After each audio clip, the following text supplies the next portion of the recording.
So up next, we have got the University of Newcastle and the Archaeology Department are going to talk to us about being an archaeologist. We have got Jane Webster with us today. I'm going to pass over to Jane. Hi everybody, I've come along to talk about careers in archaeology and also about getting into careers in archaeology through university degrees in archaeology. So hello everybody, my name's Jane Webster and I'm a lecturer at Newcastle University and I teach archaeology. So I've come along to talk a little bit about careers in archaeology. It's not a subject that is a GCSE subject or an A-level subject, and many people don't encounter it very much at school, although if you think back to Key Stage 2 and the Greeks and the Romans, you'll have met some archaeology there. Okay, so I'm going to have a look at, first of all, about what archaeologists do, because it's not a subject that people know.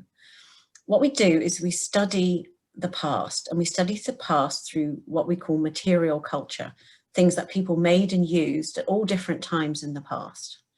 Now, if I was to say to you, what do archaeologists do? You would say you dig stuff up. You know, you go and you find the treasure and you've got your trowel and you dig away in the ground and you do this kind of work where you uncover buildings and you uncover pottery and exciting things and maybe even some treasure. And that is part of what archaeologists do. Absolutely it is. We excavate buildings, we excavate people, we excavate animals because we want to find out about life in the past, and we can find out about that through death. We can find out what people ate, their illnesses and their diseases, how they died and so on. And we study objects from the past. So these are Roman altars. They're dedications to Roman gods. And here's some of our students looking at these altars and trying to understand why people in the Roman world made them and what their religion was like and so on. And archaeologists have a whole range of different skills. To be an archaeologist is to do a lot of things. You learn how to use a trowel and do these kinds of excavations. Here's some of our students working on one of my excavations. You learn how to identify finds. This is all Roman pottery from the past. You work with documents. You learn techniques like surveying and laboratory techniques as well. So archaeology is a brilliant subject because it covers so many different kinds of activities. It's really hard to sum up in one word what archaeologists do, but it's not just digging, it's all of these things. All right, so if you were to study archaeology, and we'll come back to that in a bit, what kind of jobs could you do with it? What could you do? Well, many people who have done a degree in archaeology or studied archaeology in other ways, they go to work for lots of companies in Britain and abroad who carry out excavations. If somebody's building a road or an airport or whatever, work has to be done to find out if there's really important archaeology underneath. And then the companies are hired in to do that kind of work. So lots of people go into work as field archaeologists, and they spend their career working outdoors, excavating on excavation sites like you can see here. So they become excavators, we call them diggers. They become specialists in the finds that are dug up, you know, identifying all of these kinds of things. And they also manage these projects as well. A big excavation takes a great deal of project management. And many people sort of progress through the chain of working as excavators and then moving into management of bigger projects as they get more and more experienced. Many people become specialists in particular kinds of finds. So all of these things that you can see here, this is Roman pottery that has come up from excavations in Turkey. And this is one of our lecturers teaching one of our students all about this kind of pottery. And students can then go on to careers as specialists in these kinds of pots. So when they're dug up, they can identify them for other excavations and study them in more detail. So you can study all kinds of things, pottery from the past, metal, stone tools that were made in the very deep prehistory. And these kinds of people, specialists, they go on to work for excavation units as find specialists. They work in museums and so on. So there's a whole range of different kinds of careers you can get as an archaeologist. Many of our students in archaeology go on to work in museums because museums are where all the stuff we dig up go, right? So people go to work as curators in museums, looking after these objects. So in our museum, the Great North Museum on the university campus, there's 500,000 objects, and all of those objects need looking after by experts who study them, put them on display, and so on. So people who go into museum work, they research the objects, they put them on display, they conserve them because, you know, metal from the past and things like that needs looking after or it's going to rust and rot and so on. And many of them do what I'm doing now. They work with young people in schools outreach, talking about the past in museums, and that's what Fran does too. Another route for students who have studied archaeology is to go into heritage protection. All around us, there's evidence from the past, okay? Whether that's from the First World War and the Second World War, or right back from prehistory with things like Stonehenge. That past needs caring for, or it will be vandalized or fall down or be neglected. That heritage, our past, needs to be protected. And one of the many ways in which archaeologists go into careers is in protecting that past. They work for organisations like English Heritage or Historic England, or for county councils, or for national parks, or for charities. All, one way or another, are looking after monuments like these from our past. They need a lot of care and a lot of interpretation as well. So, probably the most famous of those organisations is English Heritage, which has kind of two bits, English Heritage and Historic England. English Heritage looks after buildings that are still there, but need a great deal of care. Imagine looking after all this masonry and so on, so it doesn't fall down. Historic England helps people to protect their buildings through legislation and conservation and so on, and helps people understand the importance of the buildings they've got. More than 2,000 people work for these organisations, and quite a lot of people who are looking for a career in archaeology will go in that direction. There's also careers to be had in what's called public archaeology, that is presenting the past to the public. All of this stuff about the past, you know, Roman sites, prehistoric sites and so on, you need people to help people understand them, to know when they were built, what they might have meant to the people who built them and so on. Lots of famous archaeological sites are open to the public. You've probably been to visit some on school trips. But these sites also have staff, many of them archaeologists, who work with visitors, whether they're adults or their children, and they help to bring the past to life for visitors. They help them to understand the sites and things that they're looking at. All right, so you might be saying, well, I can't do archaeology at school. There's no GCSE in archaeology. There's no A-level in archaeology. So how can you get started? Well, there's loads of things you can do. You can visit historical sites. In our region, there are so many sites from the past, from prehistory right up to, you know, wartime coastal batteries from the Second World War. We've got everything. Most of you will need to do work experience at some point, perhaps in the year that you do your GCSEs or the year before. You can do that work with a heritage organisation. We have sixth formers, for example, coming in to do their work experience week with us at the university. You can do an EPQ in an archaeology related topic. Now, if you don't know what an EPQ is, it's an extended project qualification. If you're doing A-levels, you can do it. Most schools offer it alongside it. Those credits also count towards your university degree. We have a website called Classics EPQ at Newcastle, and there's lots of topics in here that relate to studying the Greeks and the Romans and archaeology more broadly. And we have lots of people doing EPQs as a route into doing archaeology at university. And you can try, once you get to 16, you can try to get some experience on an excavation as a volunteer. This link here will take you to a list of excavations that's updated every few weeks or so, opportunities for the general public to get involved in excavations around the country. You don't have to do that, but it's a really good bit of experience. Okay, so the way most people get into archaeology is to study it at university. That's their kind of starting point for it. And around Britain, there are more than 30 universities that teach archaeology.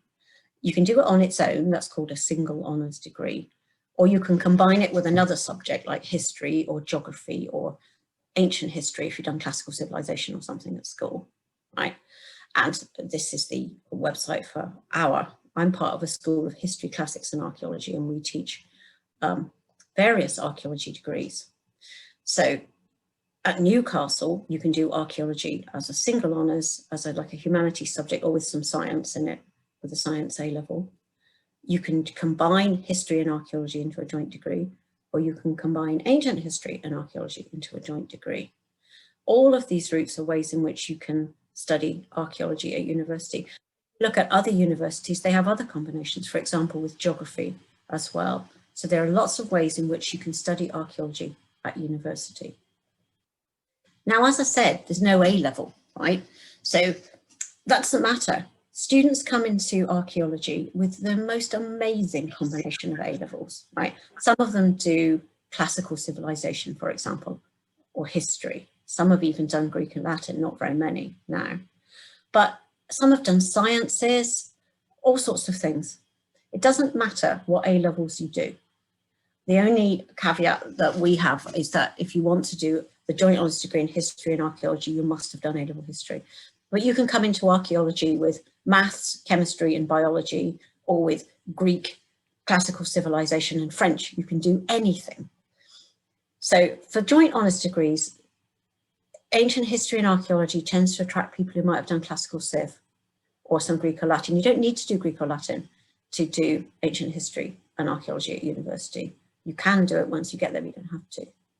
We accept all subjects. We accept general studies as well. We like all-rounders. Archaeology is the kind of career where people do lots of different things. And so having skills in lots of different areas is something that we really like.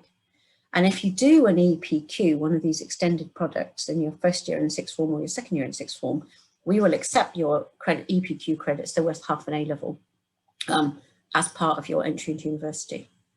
So for entry into archaeology here at Newcastle, obviously this differs at different universities. To do single honours, we mainly offer students 3Bs at A level because it's a bit of a leap of faith to do a new subject, something that you've not studied at school. For our joint honours, we do ABB, but we have this programme called Partners, which is an entry programme for students who, for one reason or another, might be eligible for lower entry grades. And there could be all sorts of reasons why that might be.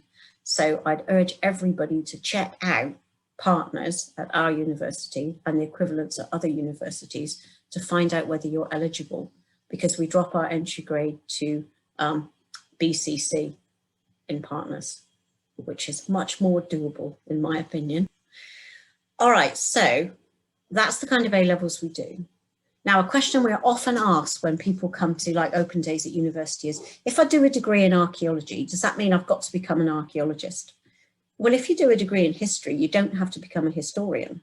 You can become a merchant banker or president of the United States of America. You can become all sorts of things, right? You can. The beauty of a degree in archaeology is it can be a vocational degree. That means a degree you do to get a job in that area.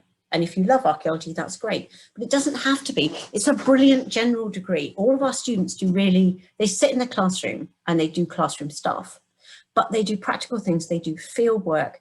They all have to do excavations, for example. They work with finds. They do a whole range of things and they become really good all-rounders, people who are good at problem solving and teamwork and think creatively. Those are the skills that one day are going to get you a job. So we reckon that about 60% of the students who do archaeology don't stay in it. They go off and do other things. The rest do, about 40%, one way or another will enter the heritage profession, if you like. But it's a brilliant career because it's such an all-round kind of subject to do. You're never bored if you're an archaeologist. You might get wet and cold, but you're never bored. So this is just to make the point that some of our students, this is one of our students from a few years ago, Kat, she's now a primary school teacher. Other of our students they decide that they're going to stay with the subject and go into professional archaeology companies, for example. All right, now this is a brilliant website, Badger, and it will help you to find out more if you're poking around at the kinds of jobs that are available to people who have done degrees in archaeology. All right, so Badger, Archaeology Jobs Online, a great resource. Obviously, I've come from Newcastle University, so I've been talking about archaeology at Newcastle, and you can find out more. We have, a Facebook page. You can look us up online. We have a student archaeology society, and it'd be really good to have a look at that if you're really thinking about archaeology. Our admissions tutor is Dr. Robert Collins, and his email is there. And if anyone is really interested in the idea of archaeology but a bit unsure about it, you can talk to Rob and have a chat with him. Or, of course, you can talk to me. All right, that's everything I've got to say. I don't know if anybody's got questions for me. I'd be happy to answer them. Yes, so we've got a couple of questions come in. What is the most amazing thing you have found as an archaeologist? Oh gosh, a long time ago now, right in the wilds of the Outer Hebrides of Scotland, I excavated a Viking house. And when I excavated the Viking house, the Vikings used to store things in the roofs of their houses. And the roof of this house had obviously been abandoned, it had collapsed. And the things that were stored in the roof were on the floor of the house. And the man who owned the house and his family were obviously involved in making beautiful Viking carved combs and pins and things. So I found this perfect, about this long, well, a sort of whale ivory pin, beautiful thing used on clothing, all Viking dragon carvings. That's the best thing I've ever found. Pretty good. Any gold or silver though. What happens to the things once you find them? You've dug them up out the ground. What happens after that? Okay, well, most of the things that you find on excavations, one way or another, will be archived. That means they might go to a museum, or they might go to the county council or somewhere like that where they're archived so that people can come along and look at the work that you have done. The really nice stuff ends up in museums. The kind of squishy bits and pieces tend to get stored somewhere in boxes, but they're there so that it means people can go back and look at your work, because when you dig an archaeological site, you really destroy it. You're researching it, but it's gone. So people need to be able to go back and look at your work and look at your finds and make new interpretations of them in later times. So that's what mainly happens with the finds from archaeological sites. We never get to keep them, sadly. What do you think the most important skills are to be an archaeologist? I think to be an archaeologist, the main skills you need are flexibility, because you're asked to do so many different kinds of things. One day you might be working on an excavation with a trowel, troweling away. The next day you might be doing survey, or asked to go to look up documentary records about your excavation site or something. You need to be flexible, and you need to not mind working outdoors quite a lot. It's a good kind of outdoor career. Obviously you can do lots of things that are inside as well, but I'd say that flexibility, that ability to work in a team of other people, because most archaeology really is teamwork, and to be prepared to try your hand at lots of things. That's really what archaeology is all about, I think.